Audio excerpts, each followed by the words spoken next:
आज के इस कार्यक्रम की शुरुआत में आपसे जिस विषय पे, जिस बिंदु पे चर्चा करने वाला हूं कि किसी भी कुंडली में ना अगर राहु का संबंध दशम स्थान से हो जाए, लाभ से हो जाए या धन भाव से हो जाए, तो उस जातक के जीवन में आमदनी के कई सारे स्रोत जनरेट होते देखे जाते हैं। ये प्रैक्टिकल बात भी है, हमने भी बहुत बार बहुत सारी कुंडलियों में देखा। जैसे यहाँ पे बुध अगर राहु के साथ बैठे हैं तो इसमें एक बड़ी गंभीर बात आ जाती है, और खास करके अगर इसके साथ अगर लाभ भाव सुरक्षित हो। लाभ भाव सुरक्षित का अर्थ होगा कि लाभ भाव पर बहुत सारे ग्रह बैठे हों। लाभ भाव पर पापक ग्रह का अधिक से अधिक संख्या में बैठना जातक को बहुत ही एग्रेसिव और बहुत महत्वाकांक्षी भी बना देता है। तो मैं जिस विषय पे आपसे चर्चा कर रहा हूं कि अगर आपकी कुंडली के दशम स्थान, धन भाव और लाभ भाव से अगर राहु का संबंध बन रहा है तो आप सामान्य पुरुष नहीं हैं, सामान्य स्त्री नहीं है। वो पुरुष राजाओं का राजा होता है। और दूसरा, अगर एकादशवें भाव पर बहुत सारे पापक ग्रह बैठे हों, याद करिए सूर्य क्रूर ग्रह, शनि पापक ग्रह, मंगल पापक ग्रह, अगर ऐसी स्थिति आपकी भी कुंडली में बन रही है तो आप सामान्य नहीं है, ईश्वर का वरद हस्त आपके ऊपर बना पड़ा है।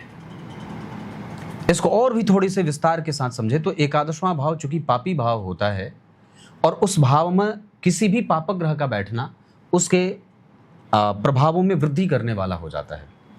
दशम स्थान से और धन भाव से जब कभी भी या लाभ भाव से जब कभी भी राहु का संबंध बनता है तो चूंकि जब दशम स्थान से राहु का संबंध बनेगा तो व्यक्ति को फोकस देते हैं, फोकस के साथ व्यक्ति काम करता है। जब धन भाव से संबंध बनेगा राहु का तो उस व्यक्ति के जीवन में ये चिंता हमेशा ही लगी रहेगी।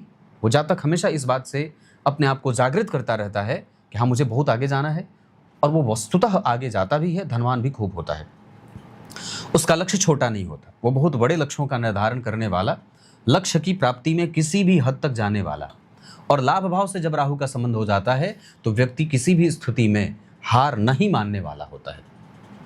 ये सारी बातें अगर आपकी कुंडली में घटित हो रही हैं तो विचार करके देख लीजिएगा, ये बहुत ही उत्तम पक्ष का निर्धारण करने वाला हो जाता है। अगर यही सेम बात नवमांश चक्र में बन रही हो, अगर जो प्रस्तुत कुंडली मैंने देखी है उसमें एकादशवें भाव के स्वामी शनि बनते हैं जो उच्च राशि के विराजमान हैं, जिन पर राहु की दृष्टि है।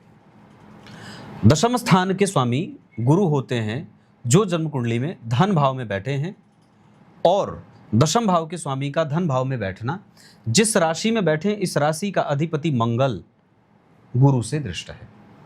तो नवमांश चक्र में भी दशम भाव का संबंध धन भाव से बन रहा है। इतना ही नहीं, जरा विचार करके देखिए तो जो धन भाव के स्वामी हैं उनके साथ भी राहु केतु का असर है। यह बात यहां भी लागू हो गई। लाभ भाव के स्वामी का संबंध राहु के साथ बना क्योंकि शनि लाभेश होकर के अष्टम में उच्च के बैठे थे, राहु से दृष्ट थे, गुरु का प्रभाव था, तो शुभ ग्रह की दृष्टि आ गई।